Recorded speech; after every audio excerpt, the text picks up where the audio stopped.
Hello, my name is Dr. Mustafa Hassan. I'm a cardiologist and a cardiac electrophysiologist at McLaren Flint. I specialize in treating heart rhythm disturbances.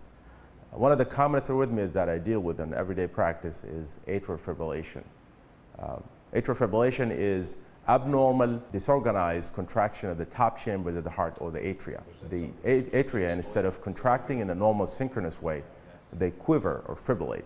That's why it's called atrial fibrillation. Atrial fibrillation is actually the commonest arrhythmia in the world. More than 2 million Americans are affected by this. Atrial fibrillation can result in a variety of symptoms that the patient would feel.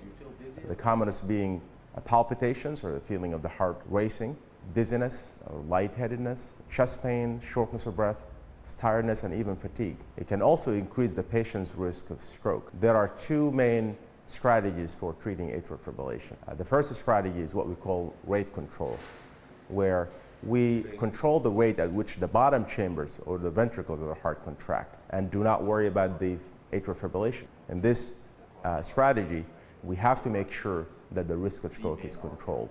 The second strategy that we use is called rhythm control. This can be achieved by a variety of methods.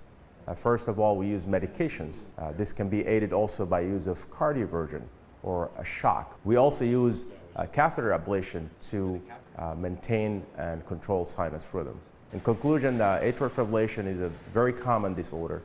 If you develop any symptoms that are suggestive of atrial fibrillation, I highly recommend that you see your primary care physician or a specialist, cardiologist or a cardiac electrophysiologist.